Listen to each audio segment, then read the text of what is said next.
This is the Abbey Normal Podcast, here to tell you that you're weird, and that's normal.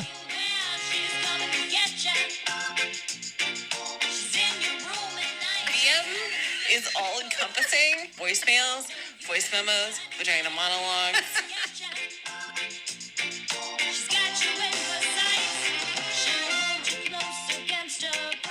Last episode, number 114, I talked with Stephanie and MaiLee about bodies, beauty routines, and Botox. And there were a couple topics that didn't make it into that episode. So for your holiday enjoyment, this little episode includes a love story involving muffins, puppies, and skater boys, and a family dinner interrupted by an R-rated cancer story. It all begins with a discussion around who we present ourselves for and whether stable romantic relationships contribute to a sense of contentment with our bodies. Here we go. Maybe becoming an adult is chipping away at that marble plinth to get to the private moments of joy person all the time that doesn't give a shit about how they're observed by others. Like, I'm constantly chipping. I don't even know, making ourselves look a specific way, right? Mm-hmm. Like, is that for ourselves or is that totally for the eyes of others? Like, I don't even know how to make that dividing line. I mean, even just like the way I was taught to dress was for like other people's eyes, right? Like, you wear dresses with a belt because you want your waist to look tiny, and you wear your pants up at your waist so your waist looks tiny. Everything was for other people's eyes, not for yourself. So I don't know. I have a hard time like finding that boundary. Well, I think for women, whether you realize it or not, you are always dressing for the approval of other women who are informed by a larger systemic misogyny, right? You do have a period probably in your life where you dress for the male gaze. Yeah. As an adult, the best fucking compliments, the ones that I get if I wear something and I'm really feeling myself, the ones that I cherish are from women. I don't give a fuck what a man thinks. About what? Shut up. Don't even speak to me. Go look somewhere else. You don't even deserve to look at this. I just, men, why are you existing around me? Gross. Like, I'm just not, I so don't care what men think. Yeah. It's not a fun answer. Like at 48. Yeah. You don't like my hair? Go fuck yourself forever. I do also, I 100% agree, but also I feel really lucky to have been in a long-term relationship so that I am very much free to not give any fucks about that, right? Like, I think if I was single and wanting a partner, I might be in a different headspace. I don't know, you know? Maybe I'd give a little more shit about my cellulite or fucking whatever, you know?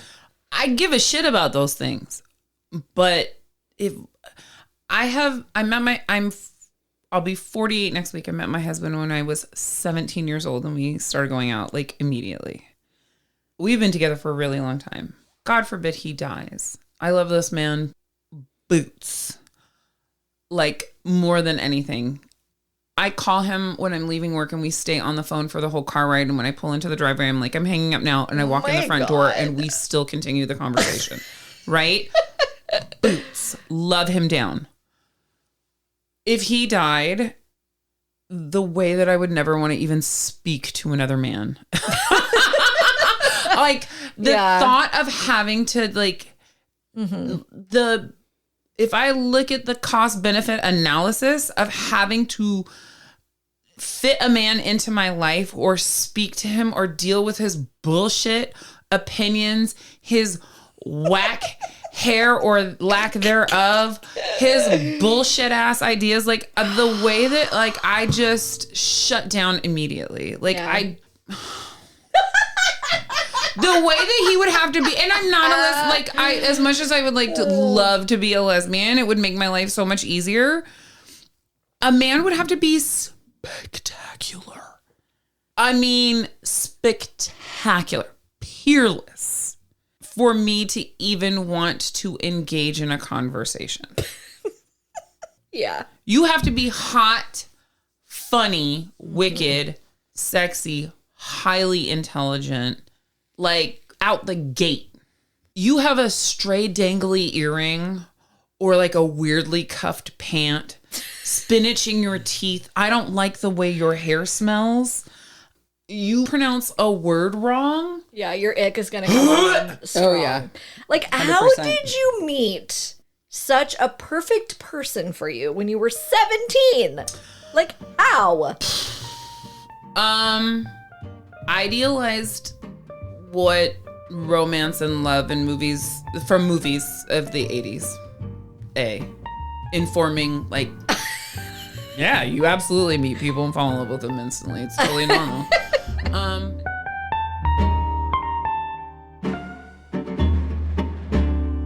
He was skateboarding outside of a Safeway.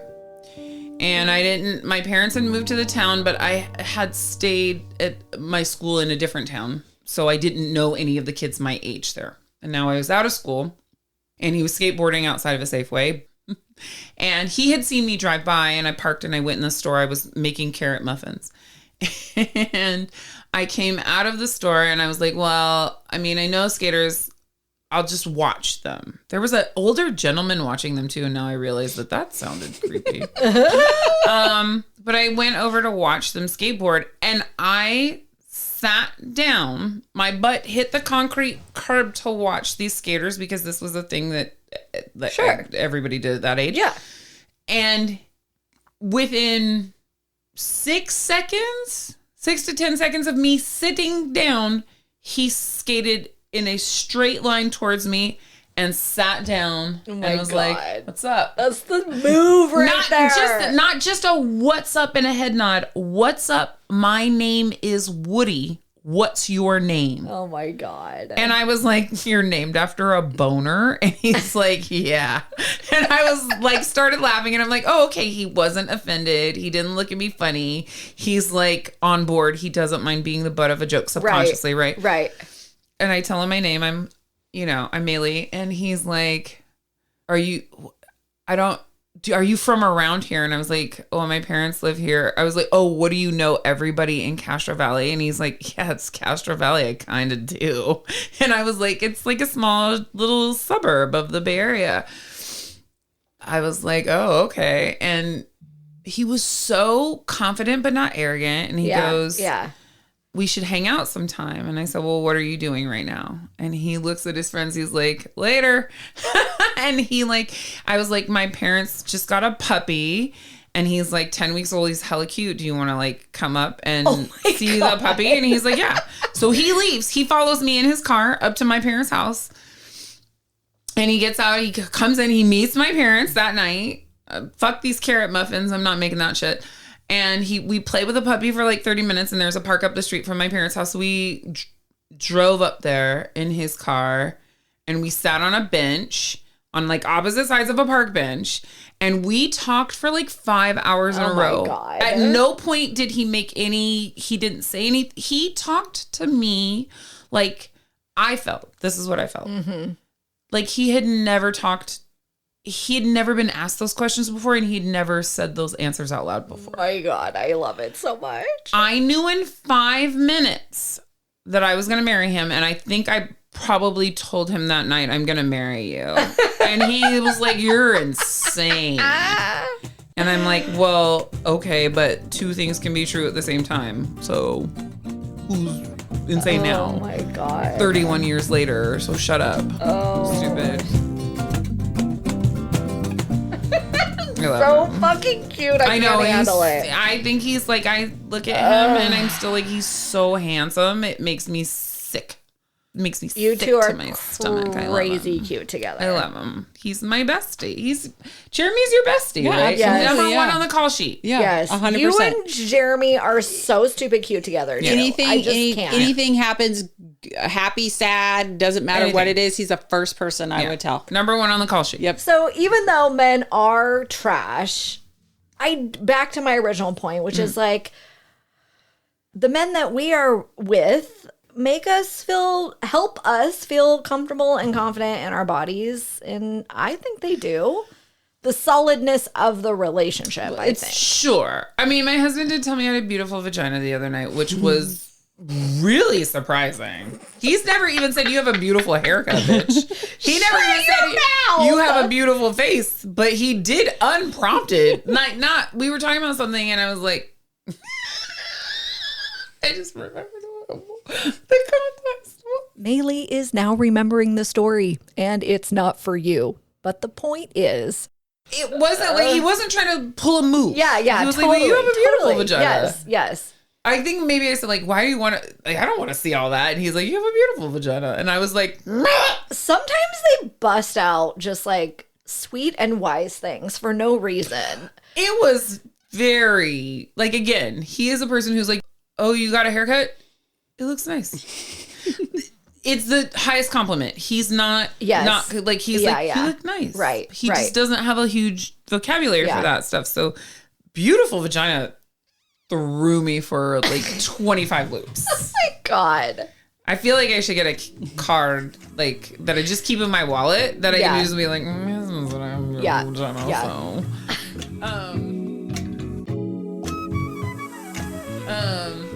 I don't know.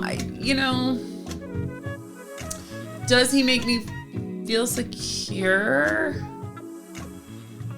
He doesn't make me feel insecure, but I don't know that I'm looking for, like, I want him to notice when I have a haircut. If I get dressed for us to go out, like, yes, it is nice when he's like, you look good. But the stuff that I do is, the one thing that I think if you asked him, he would say, like, your wife does a lot of stuff to her face. He will tell you, yeah, but she doesn't look different. She just looks the same all the time. Thing that's changed is maybe the volume of my body, right? I used to occupy less space. But my face, I've not done so many things that I look like I have a different face. I have the same face. And he's like, she just looks this like kind of ageless. Like she's just kind of like in a stasis of not aging, which she's like, which is great.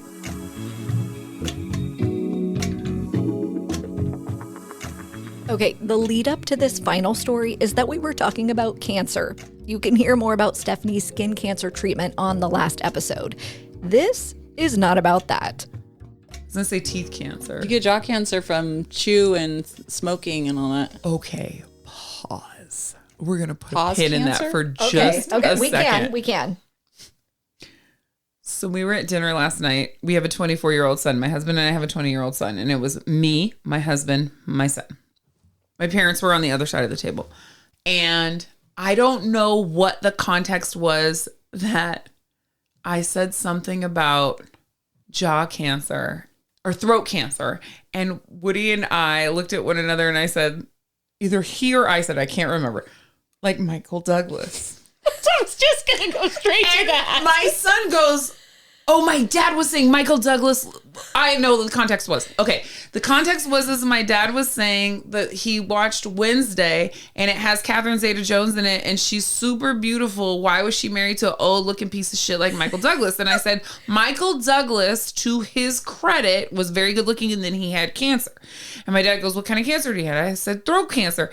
And Woody and I kind of looked at one another and started laughing. And my dad didn't catch it, but my son goes, why are you laughing at Michael Douglas's throat cancer? I said, ask me later how he got throat cancer. My son's like, how the fuck did he get throat cancer then? Yes, and my parents are sitting across from me. Why do they react like that? Gentle listener, if you do not know, Michael Douglas got throat cancer from eating too much pussy in the 80s. This is facts on facts on facts. He even said it in an article. Go look it up in Vanity Fair. I mean, he didn't say it like that, but he literally got HPV that caused him to have throat cancer from eating a whole bunch of pussy in the 80s, 70s, and 80s. Am I wrong? No, it's true. Yeah, that's true. Absolutely, yeah. That's 100% true facts. So anyways, you can get throat cancer from eating pussy. Be careful. Protect yourself. you know, but you know, he lived a good life. Yes. Right. Brought pressure to a lot of ladies while Good he for was him. married Good to another for lady. him. You know, he's not a bad man. He's a bad man.